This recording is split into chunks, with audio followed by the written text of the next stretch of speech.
Hello नमस्कार साथियों, फिर से हाजिर हूँ आपके साथ लेकर के हिस्ट्री की एनसीईआरटी। तो क्लास 12 की हिस्ट्री की एनसीईआरटी में हमारा 9 चैप्टर चल रहा है उपनिवेशवाद और देहात। इसके अंदर हमारा सेकंड पॉइंट है कुदाल और हल, जिसमें पहाड़ी लोगों के विद्रोह को दिखाया गया है। पहले हमने बंगाल की राजस्व व्यवस्था को देखा था। आइए अब हम अपना ध्यान बंगाल की गीली ज़मीनों से हटाकर सूखे अंचलों पर और स्थायी कृषि के क्षेत्र से हटाकर झूम कृषि के क्षेत्र पर केंद्रित करें। आप उन परिवर्तनों को देखेंगे जो कृषक अर्थव्यवस्था की सीमाओं से बाहर की ओर विस्तार होने से आए, जिससे राजमहल की पहाड़ियों के इलाके में स्थित जंगल और चारागाह उस अर्थव्यवस्था में समा गए। आप यह भी देखेंगे कि इन परिवर्तनों के कारण इस क्षेत्र के भीतर तरह तरह के झगड़े और झंझट कैसे उत्पन्न हुए। यानी कृषि की जो अर्थव्यवस्था है वो किस तरह से सीमाओं से बाहर आई, और फिर उसमें जो पहाड़ियों में इलाके जहाँ पे लोग रहते थे उनके जीवन में कैसे परिवर्तन हुए, कैसे झगड़े और झंझट वहाँ पे उत्पन्न हुए। तो राजमहल की पहाड़ियों में 19वीं शताब्दी के प्रारंभिक वर्षों में बुकानन ने राजमहल की पहाड़ियों का दौरा किया था। उसके वर्णन के अनुसार ये पहाड़ियाँ अभेद्य लगती थी। यह एक ऐसा खतरनाक इलाका था जहाँ बहुत कम यात्री जाने की हिम्मत करते थे। यानी बुकानन जो यात्री है उसने राजमहल की पहाड़ियों का दौरा किया और उसके अनुसार ये अभेद्य थी, यानी बहुत ही जो है भयानक ये एरिया था, खतरनाक इलाका था। यहाँ पे कोई जाने की हिम्मत नहीं करता था। बुकानन जहाँ कहीं भी गया वहाँ उसने निवासियों के व्यवहार को शत्रुतापूर्ण पाया। यानी जो वहाँ के निवासी वो बाहर के लोगों को शत्रुतापूर्ण व्यवहार करते थे और अजनबी समझते थे, उसके साथ वो प्रेमपूर्ण व्यवहार नहीं करते थे। वे लोग कंपनी के अधिकारियों के प्रति आशंकित थे और उनसे बातचीत करने को तैयार ही नहीं थे। कई उदाहरणों में तो वे अपने घर बार और गांव छोड़कर भाग गए थे। ये पहाड़ी लोग कौन थे? वे बुकानन के दौरे के प्रति इतने आशंकित क्यों थे? बुकानन की पत्रिका में हमें 19वीं शताब्दी के प्रारंभिक वर्षों में इन लोगों की जो तरस खाने वाली हालत थी उसकी झलक मिलती है। उन स्थानों के बारे में उसने डायरी लिखी जहाँ जहाँ उसने भ्रमण किया था, लोगों से मुलाकात की थी और उनके रीति रिवाजों को देखा था। यह पत्रिका हमारे मस्तिष्क में अनेक प्रश्न खड़े करती है, किंतु यह हमेशा हमें उत्तर देने में सहायक नहीं होती है। उसकी यह डायरी समय के केवल एक क्षण विशेष के बारे में ही बतलाती है, लोगों तथा स्थानों के लंबे इतिहास के बारे में नहीं बतलाती है। ऐसे लंबे इतिहास के लिए इतिहासकारों को अन्य रिकॉर्डों की ओर मुड़ना होगा। यदि हम 18वीं शताब्दी के परिवर्तित दशकों के राजस्व अभिलेखों पर दृष्टिपात करें तो हम जान लेंगे कि इन पहाड़ी लोगों को पहाड़ियाँ क्यों कहा जाता था। वे राजमहल की पहाड़ियों के इर्द गिर्द रहा करते थे। वे जंगल की उपज से अपना गुजर बसर करते थे और झूम खेती किया करते थे।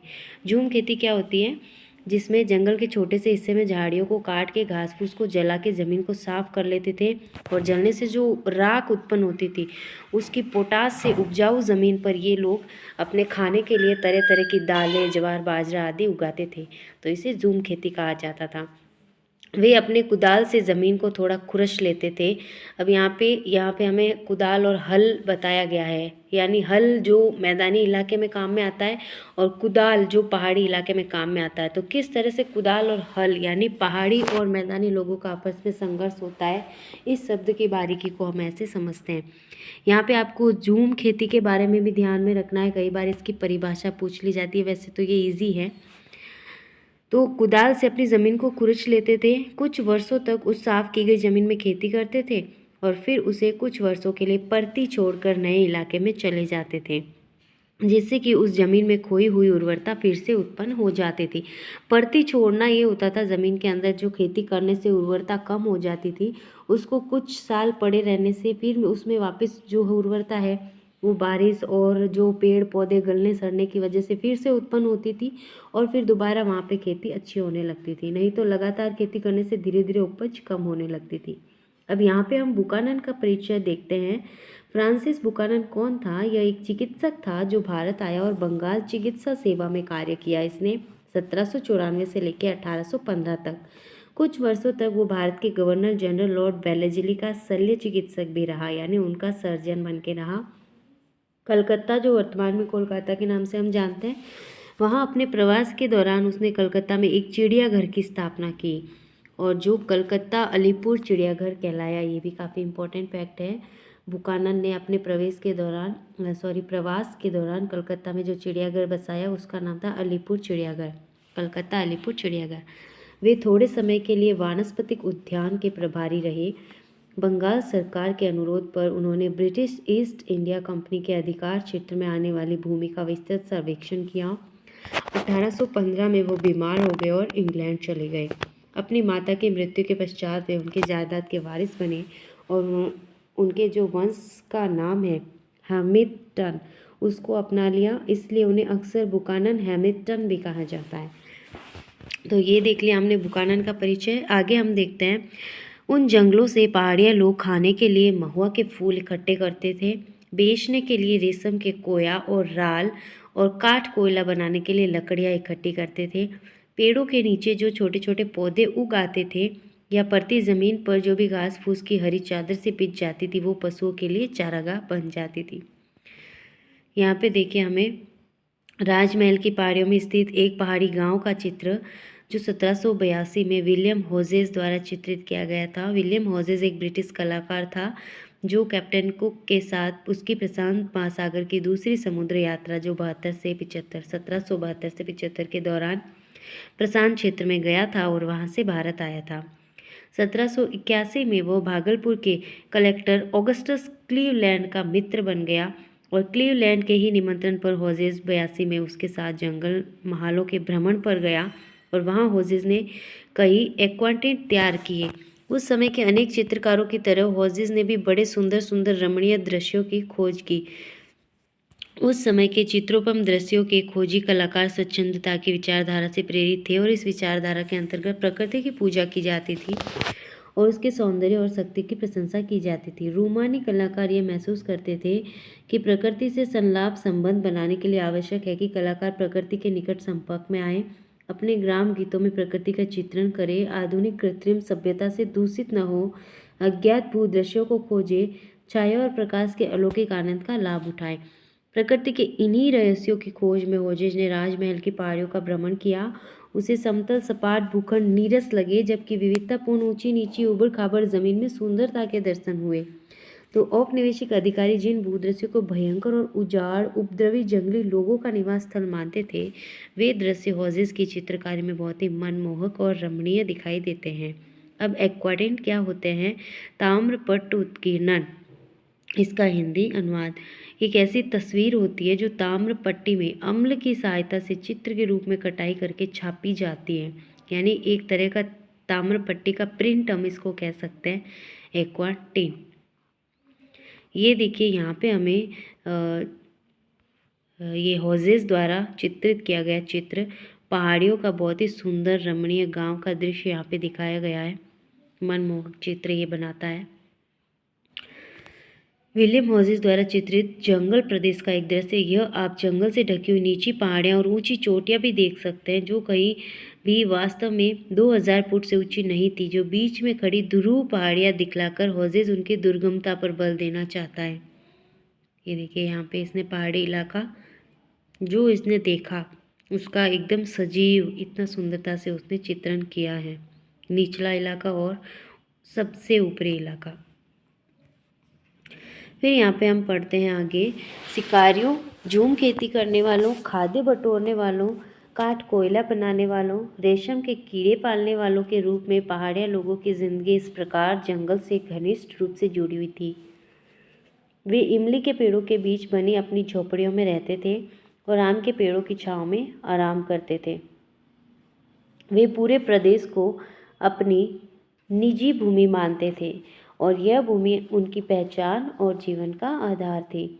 वे बाहरी लोगों के प्रवेश का प्रतिरोध करते थे। उनके मुखिया लोग अपने समूह में एकता बनाए रखते थे, आपसी लड़ाई झगड़े निपटा देते थे और अन्य जनजातियों तथा मैदानी लोगों के साथ लड़ाई छिड़ने पर अपनी जनजाति का नेतृत्व करते थे। इन पहाड़ियों को अपना मूल आधार बनाकर पहाड़िया लोग बराबर उन मैदानों में आक्रमण करते रहते थे जहाँ किसान एक स्थान पर बसकर अपनी खेतीबाड़ी किया करते थे। पहाड़ियों द्वारा ये आक्रमण ज़्यादातर अपने आप को विशेष रूप से अभाव या अकाल के वर्षों में जीवित रखने के लिए किए जाते थे, यानी जब उनके पास खाने के लिए कुछ भी नहीं होता था तब ये लोग आक्रमण करते थे। साथ ही ये हमले मैदानों में बसे हुए समुदाय पर अपनी ताकत दिखाने का भी एक तरीका था। इसके अलावा ऐसे आक्रमण बाहरी लोगों के साथ अपने राजनीतिक संबंध बनाने के लिए भी किए जाते थे। मैदानों में रहने वाले जमींदारों को अक्सर इन पहाड़ी मुखियाओं को नियमित रूप से खिराज देकर उनसे शांति खरीदनी पड़ती थी, यानी कर देकर मुखियाओं को इनसे शांति खरीदनी पड़ती थी। जो मैदान में रहने वाले ज़मींदार हैं, ये मुखियाओं को कर देते थे, जो पहाड़ी मुखिया होता था, और जो मुखिया है फिर अपने ग्रुप को इंस्ट्रक्ट करता था कि ये अब शांति वहाँ पे करेंगे। इसी प्रकार व्यापारी लोग भी इन पहाड़ियों द्वारा नियंत्रित रास्तों का इस्तेमाल करने की अनुमति प्राप्त करने हेतु उन्हें कुछ पथ कर दिया करते थे। जब ऐसा पथकर पहाड़ी मुखियाओं को मिल जाता था तो वे व्यापारियों की रक्षा करते थे और यह भी आश्वासन देते थे कि कोई भी उनके माल को नहीं लूटेगा। तो इसका मतलब ये भी है कि जो कर नहीं देता उसके साथ लूटपाट भी होती थी। इस प्रकार कुछ ले देकर की गई शांति संधि अधिक लंबे समय तक नहीं चली। यह 18वीं शताब्दी के अंतिम दशकों में उस समय भंग हो गई जब स्थिर खेती के क्षेत्र की सीमाएं आक्रामक रीति से पूर्वी भारत में बढ़ाई जाने लगी। अंग्रेजों ने जंगलों की कटाई सफाई के काम को प्रोत्साहित किया और जमींदारों और जोतदारों ने प्रतिभूमि को धान के खेतों में बदल दिया। अंग्रेजों के लिए स्थायी कृषि का विस्तार आवश्यक था क्योंकि उससे राजस्व के स्रोतों में वृद्धि हो सकती थी, निर्यात के लिए फसल पैदा हो सकती थी और एक स्थायी सुव्यवस्थित समाज की स्थापना हो सकती थी। वे जंगलों को उजाड़ मानते थे और वनवासियों को असभ्य, बर्बर, उपद्रवी और क्रूर समझते थे, जिन पर शासन करना उनके लिए कठिन था। इसलिए उन्होंने यही महसूस किया कि जंगलों का सफाया करके वहाँ स्थायी कृषि स्थापित करनी होगी और जंगली लोगों को पालतू और सभ्य बनाना होगा। उनसे शिकार का काम छुड़वाना होगा और खेती का धंधा अपनाने के लिए उन्हें राजी करना होगा। ज्यों ज्यों स्थायी कृषि का विस्तार होता गया, जंगलों तथा चारागाहों का क्षेत्र भी संकुचित होते गया, क्योंकि जो स्थायी कृषि है उसको अंग्रेज बढ़ावा दे रहे थे और मैदानों को जो उन्होंने प्रतिभूमि छोड़ रहे थे, इस तरह से धीरे धीरे पहाड़ी लोगों का इलाका कम हो रहा था, तो उनमें इस तरह से ज़्यादा विद्रोह फैल रहा था। इससे पहाड़ी लोगों और स्थायी खेतियों के बीच झगड़ा तेज हो गया और पहाड़ी लोग पहले से अधिक नियमित रूप से बसे हुए गांव पर हमला बोलने लगे, यानी अब वो ज़्यादा हमला करने लगे क्योंकि उन्हें बहुत ज़्यादा असुरक्षित भावना होने लगी और ग्रामवासियों से अनाज और पशु छीन झपट कर ले जाने लगे। औपनिवेशिक अधिकारियों ने उत्तेजित होकर इन पहाड़ियों पर काबू की भरसक कोशिश की, परंतु उनके लिए ऐसा करना आसान नहीं था क्योंकि ये लोग पहाड़ियों के अंदर जो रहते थे इतनी अभेद्य थी कि इनको हराना मुश्किल ही नहीं, नामुमकिन था उस समय में। तो 1770 के दशक में ब्रिटिश अधिकारियों ने इन पहाड़ियों को निर्मूल कर देने की क्रूर नीति अपना ली और उनका शिकार और संहार करने लगे। तो जब ब्रिटिश अधिकारियों के कुछ भी हाथ नहीं लगा तो उनने फिर क्रूर नीति अपनाई और उनके साथ मार काट करने लगे। तदुपरांत 1780 के दशक में भागलपुर के कलेक्टर ऑगस्टस क्लीवलैंड ने शांति स्थापना की नीति प्रस्तावित की, जिसके अनुसार पहाड़ी मुखियाओं को एक वार्षिक भत्ता दिया जाना था और बदले में उन्हें अपने आदमियों का चाल चलन ठीक रखने की जिम्मेदारी लेनी होती थी, यानी कि वो फिर झगड़ा नहीं करेंगे, लूटपाट नहीं करेंगे। तो इस तरह से शांति स्थापना ब्रिटिश कलेक्टर जो है ऑगस्टस क्लीवलैंड, जो बिहार बंगाल के भागलपुर ज़िले वहाँ से ये कलेक्टर था, उन्हें यह भी आशा की गई कि वे अपनी बस्तियों में व्यवस्था बनाए रखेंगे और अपने लोगों को अनुशासन में रखेंगे। लेकिन बहुत से पहाड़िया मुखियाओं ने भत्ता लेने से मना कर दिया। जिन्होंने इसे अस्वीकार किया उनमें से अधिकांश अपने समुदाय में अपनी सत्ता खो बैठे, यानी जिन लोगों ने स्वीकार कर लिया ब्रिटिश भत्ता, उन लोगों ने अपने समुदाय में सत्ता खो दी, यानी जो समुदाय है वो उनके खिलाफ हो गया कि आपने हमारी स्वीकृति के बगैर कैसे ब्रिटिश लोगों से समझौता कर लिया। तो औपनिवेशिक सरकार के वेतन भोगी बन जाने से, तो ये तो एक तरह से भत्ता वेतन ही हो गया कि आप उनके नौकर बन गए ब्रिटिश लोगों के, तो उन्हें अधीनस्थ कर्मचारी या वैतनिक मुखिया अब माना जाने लगा। जब शांति स्थापना के लिए अभियान चल रहे थे तभी पहाड़िया लोग अपने आप को शत्रुतापूर्ण सैन्य बलों से बचाने के लिए और बाहरी लोगों से लड़ाई चालू रखने के लिए पहाड़ों के भीतरी भागों में चले गए और इसलिए जब 1810 और 11 की सर्दियों में बुकानन ने इस क्षेत्र की यात्रा की तो यह स्वाभाविक ही था कि पहाड़ी लोग बुकानन को संदेह और अविश्वास की दृष्टि से देखते, क्योंकि पहले ही उन लोगों के मन में जो ब्रिटिश छवि है, हर एक अफसर को देख के वो एक छवि उजागर होती थी कि ये कुछ ना कुछ हमारे साथ गलत करने को आए होंगे। तो इस तरह से उन्होंने बुकानन को भी संदेह की दृष्टि से देखा। शांति स्थापना के अभियानों के अनुभव और क्रूरतापूर्ण दमन की यादों के कारण उनके मन में ये धारणा बन गई थी कि उनके इलाके में ब्रिटिश लोगों की घुसपैठ का क्या असर होने वाला है। उन्हें ऐसा प्रतीत होता था कि प्रत्येक गोरा आदमी एक ऐसी शक्ति का प्रतिनिधित्व कर रहा है जो उनसे उनके जंगल और ज़मीन छीनकर उनकी जीवन शैली और जीवित रहने के साधनों को नष्ट करने पर उतारू है। वस्तुतः इन्हीं दिनों उन्हें एक नए खतरे की सूचनाएं मिलने लगी और वह था संथाल लोगों का आगमन। संथाल लोग वहाँ के जंगलों का सफाया करते हुए, इमरती लकड़ी को काटते हुए, जमीन जोतते हुए और चावल कपास उगाते हुए उस इलाके में बड़ी संख्या में घुसे चले आ रहे थे। क्योंकि संथाल बाशिंदों ने निचली पहाड़ियों पर अपना कब्जा जमा लिया था, इसलिए पहाड़ियों को राजमहल की पहाड़ियों में और भीतर की ओर पीछे हटना पड़ा। और पहाड़िया लोग अपनी झूम खेती के लिए कुदाल का प्रयोग करते हैं, इसलिए कुदाल को पहाड़िया जीवन का प्रतीक माना जाए, तो हल को जो नए बाशिंदे हैं जिन्हें संथाल, उनकी शक्ति का प्रतिनिधित्व माना जाता है। और हल और कुदाल के बीच की ये लड़ाई बहुत लंबी चली। तो अब हम इनके बीच संघर्ष देखेंगे आगे। और यहाँ पे 2.2 में हमें संथाल जो अगुआ बाशिंदे या फिर नए बाशिंदे जिन्हें कहा गया, क्योंकि ये लोग बाहर से आए, ब्रिटिश लोगों ने इनको आमंत्रित किया ताकि ये जो है पहाड़ी लोगों का सामना कर सके और यहाँ पे स्थायी खेती की स्थापना कर सके। जब उन्होंने निचली पहाड़ियों पर अपना घेरा जमा लिया तो बेचारे पहाड़ी लोगों को और अंदर की तरफ जाना पड़ा और इनका संघर्ष आगे और बढ़ता है। फिर देखिए सन 1810 के अंत में बुकानन ने गंजूरिया पहाड़, जो कि राजमहल श्रृंखलाओं का एक भाग था, उसको पार किया और आगे के चट्टानी प्रदेश के बीच से निकलकर वहाँ एक गांव में पहुँच गया। वैसे तो यह एक पुराना गांव था, पर उसके आसपास की ज़मीन खेती करने के लिए अभी अभी साफ की गई थी। वहाँ के भूदृश्य को देखकर उसे पता चला कि मानव श्रम के समुचित प्रयोग से उस क्षेत्र की तो काया ही पलट गई है। यानी जब किसी पहाड़ी क्षेत्र को साफ किया जाता है मानव श्रम की सहायता से, तो उस क्षेत्र की जो है पूरी तरह से काया पलट जाती है, वो एक मैदान की तरह दिखने लगता है। उसने लिखा कि गंजूरिया में अभी अभी काफ़ी जुताई की गई है, जिससे ये पता चलता है कि इसे कितने शानदार इलाके में बदला जा सकता है। मैं सोचता हूँ इसकी सुंदरता और समृद्धि विश्व के किसी भी क्षेत्र जैसी विकसित की जा सकती है। यहाँ की ज़मीन अलबत्ता चट्टानी है, लेकिन बहुत ही ज़्यादा बढ़िया है। और बुकानन ने उतनी बढ़िया तंबाकू और सरसों और कहीं नहीं देखी। पूछने पर उसे पता चला कि वो संथालों ने कृषि क्षेत्र की सीमाएं काफ़ी बढ़ा ली और वे इस इलाके में 1800 के आसपास आए थे और उन्होंने वहाँ रहने वाले पहाड़ी लोगों को नीचे की ढालों पर भगा दिया और जंगलों का सफाया किया और वहाँ बस गए। तो संथाल लोग राजमहल की पहाड़ियों में कैसे पहुँचे, किसने इनको भेजा, ये हम देखेंगे। यहाँ पे संथाल प्रदेश में स्थित एक पहाड़ी गांव जो 23 फरवरी 1856 के लंदन न्यूज़ में प्रकाशित होता है। 1856 के आसपास ही हमें इनका विद्रोह देखने को मिलता है। राजमहल की निचली पहाड़ियों में स्थित गांव का ये चित्र है जो 1850 के दशक के प्रारंभ में वॉल्टर शेबल द्वारा चित्रित किया गया था।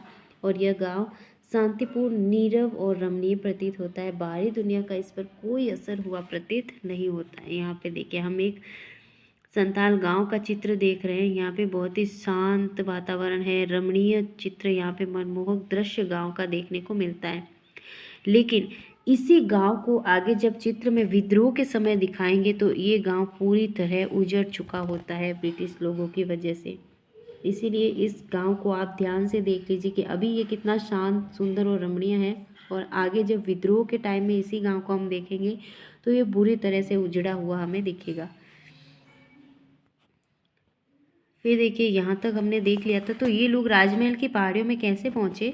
संथाल 1780 के दशक के आसपास बंगाल में आने लगे। जमींदार लोग खेती के लिए नई भूमि तैयार करने और खेती का विस्तार करने के लिए उन्हें भाड़े पर रखते थे और ब्रिटिश अधिकारियों ने उन्हें जंगल महालों में बसने का निमंत्रण दिया। ये ब्रिटिश लोगों ने ही इनको यहाँ पे आग लगवाई।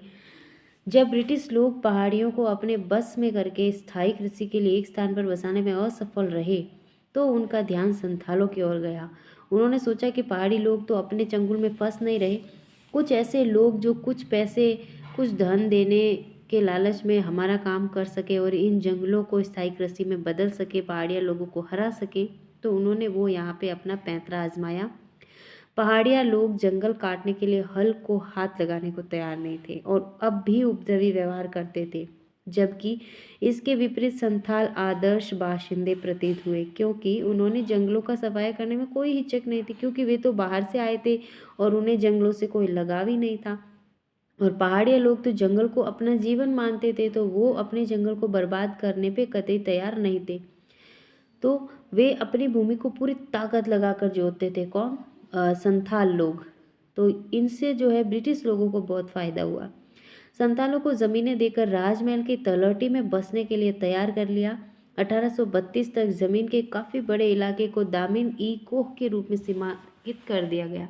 अब यहाँ पे ये जो शब्द हमें देखने को मिलता है दामिन ए कोह, ये बहुत ही इम्पोर्टेंट शब्द है। इसकी जो परिभाषा है वो कई बार पूछ ली जाती है। इस शब्द का मतलब हमें समझना है कि दामिन ई कोह क्या है। इसे संथालों की भूमि घोषित कर दिया गया। उन्हें इस इलाके के भीतर रहना था, हल चलाकर खेती करनी थी और स्थायी किसान बनना था। संथालों को दी जाने वाली भूमि के अनुदान पत्र में ये शर्त थी कि उनको दी गई भूमि के कम से कम 10वें भाग को साफ करके पहले 10 वर्षों के भीतर जोतना था और इस पूरे क्षेत्र का सर्वेक्षण करके उसका नक्शा तैयार किया गया। इसके चारों ओर खंभे गाड़कर इसकी परिसीमा निर्धारित कर दी गई और इसे मैदानी इलाके के स्थायी कृषकों की दुनिया से और पहाड़िया लोगों की पहाड़ियों से अलग कर दिया गया। दामिर ई कोह के सीमांकन के बाद संतालों की बस्तियां बड़ी तेजी से बढ़ी। संतालों के गांवों की संख्या जो 1838 में केवल 40 थी, तेजी से बढ़कर 51 के अंदर 1473 तक पहुंच गई। 40 से मतलब कुछ बस्तियों से लेकर सैकड़ों हजारों तक पहुंचना, सैकड़ों नहीं हजारों तक पहुंचना, ये काफ़ी यहाँ पे फास्ट संथालों की जनसंख्या बढ़ती है। इसी अवधि में संथालों की जनसंख्या जो केवल 3000 थी वो 82,000 से भी अधिक हो गई। जैसे जैसे खेती का विस्तार होता गया वैसे वैसे कंपनी की तिजोरियों में राजस्व राशि में वृद्धि होती गई और वैसे वैसे उनको लालच भी आता गया। यहाँ पे दामिन ई को का मतलब हम समझते हैं, जैसे मान लीजिए ये पहाड़ी इलाका है, बड़ा बड़ा, ये समझ लीजिए पहाड़ी इलाका है। ये यहाँ पे निचला एरिया पहाड़ी, निचली पहाड़ियाँ, और ये यहाँ पे मैदानी इलाका। तो पहाड़ी और मैदानी इलाकों के बीच का जो ये एरिया है ये संथालों को दे दिया गया। इसके चारों तरफ जो है बाड़ बना के इसका सीमांकन कर दिया गया और इसको कह दिया गया दामिन ई को, यानी यहाँ पे संथालों को बड़ी बड़ी ज़मीनें दे दी गई और उन पे उनका जो है अधिकार दे दिया गया कि ये ज़मीनें आपकी ही रहेगी, आप यहाँ पे बसो, खेती करो और हमें राजस्व दो। तो संथालों को लगा कि हमें तो भाई हमें यहाँ पे ज़मीनें मिल रही है, हमें यहाँ पे अपना जीवन बसाने के लिए जगह मिल रही है, तो ये लोग तेज़ी से यहाँ पे बढ़ने लगे। 19वीं शताब्दी के संथाल गीतों और मिथकों में उनकी यात्रा के लंबे इतिहास का बार बार उल्लेख किया गया है। उन्हें कहा गया है कि संथाल लोग अपने लिए बसने योग्य स्थान की खोज में बराबर बिना थके चलते रहते थे। यानी ये लोग सोचते थे कि हमें यहाँ पे बसने योग्य ज़मीन मिल रही है, हमारी पीढ़ियाँ यहाँ पे बस सकती है, ये ज़मीन हमसे कोई छीनेगा नहीं। लेकिन इनमें विद्रोह कब पैदा होता है? जब अंग्रेज़ों ने, ब्रिटिश लोगों ने इनके साथ भी धोखा कर लिया और इनकी ज़मीनें इनसे छीनने की कोशिश करी। दामिन ई को जो उस एरिया के अंदर इनकी ज़मीन इनको मिलती थी, उस एरिया के अंदर आने वाली ज़मीन को बोलते थे। तो ये इनको अपना यहाँ पे लगने लगा। दामिनी को में आकर मानो उनकी यात्रा को पूर्ण विराम मिल गया। यानी ये फिरते थे, घूमते थे, अपने लिए आजीविका ढूंढते थे, लेकिन जब इन्हें दामिन ई को मिल गई, ज़मीन मिल गई खेती करने के लिए परमानेंट, तो इन्हें लगा कि अब हमारी जीवन की यात्रा यहीं पे पूर्ण होती है और हम यहाँ पे बसेंगे, हमारी पीढ़ियाँ यहाँ पे बसेगी। जब संथाल राजमहल की पहाड़ियों पर बसे तो पहले पहाड़ियों लोगों ने इसका विरोध किया, प्रतिरोध किया, पर अंततोगत्वा वे इन पहाड़ियों में भीतर की ओर चले जाने के लिए मजबूर कर दिए गए और उन्हें निचली पहाड़ियों और घाटियों में नीचे की ओर आने से रोक दिया गया और ऊपरी पहाड़ियों के चट्टानी और अधिक बंजर इलाकों और भीतरी शुष्क भागों तक सीमित कर दिया गया। इससे उनके रहन सहन तथा जीवन पर बुरा प्रभाव पड़ा और आगे चलकर वे गरीब भी हो गए। झूम खेती से नई जमीनें खोजने और भूमि की प्राकृतिक उर्वरता का उपयोग करने की क्षमता पर निर्भर रहती है। अब सर्वाधिक उर्वर जमीनें उनके लिए दुर्लभ हो गई, क्योंकि अब वे दामन का हिस्सा बन चुकी थी। यानी जो सर्वाधिक अच्छी ज़मीनें थी उन्हें दामन का हिस्सा बना दिया गया। बेचारे पहाड़ी लोगों को वहाँ से खदेड़ दिया गया, वो तो गरीब हो गए। संथालों को यहाँ पे लग रहा था कि हमें जो दामन के अंदर ज़मीनें मिली हैं, ये हमारा जीवन यहाँ पे सुधार देगी। इसलिए पहाड़िया लोग खेती के अपने तरीके झूम खेती को आगे सफलतापूर्वक नहीं चला सके। जब इस क्षेत्र के जंगल खेती के लिए साफ कर दिए गए तो पहाड़िया शिकारियों को भी समस्याओं का सामना करना पड़ा। इसके विपरीत संथाल लोगों ने अपने पहले वाली खानाबदोश जिंदगी को छोड़ दिया। अब वे एक जगह बस गए थे और बाजार के लिए कई तरह के वाणिज्यिक फसलों की खेती करने लगे और व्यापारियों और साहूकारों के साथ लेन देन भी करने लगे। किंतु संथालों ने भी जल्दी ही यह समझ लिया कि उन्होंने जिस भूमि पर खेती करना शुरू की थी वह उनके हाथों से निकलती जा रही है। तो संथालों ने जिस जमीन को साफ करके खेती शुरू की उस पर सरकार भारी कर लगा रही थी और साहूकार, जिसे दिक्कू कहते थे, ये लोग ऊंची दर पर ब्याज लगा रहे थे। कर्ज अदा न किए जाने की सूरत में ज़मीन पर ही कब्जा कर रहे थे और ज़मींदार लोग दामिन इलाके पर अपने नियंत्रण का दावा कर रहे थे। तो अब इनको लग रहा था कि दामिन भी हमारे हाथ से चली जाएगी। तो यहाँ पे उनको फिर असुरक्षा की भावना लगने लगी। 1850 के दशक तक संथाल लोग ये महसूस करने लगे थे कि अपने लिए एक आदर्श संसार का निर्माण करने के लिए जहाँ उनका अपना शासन हो, जमींदारों, साहूकारों, औपनिवेशिक राज्य के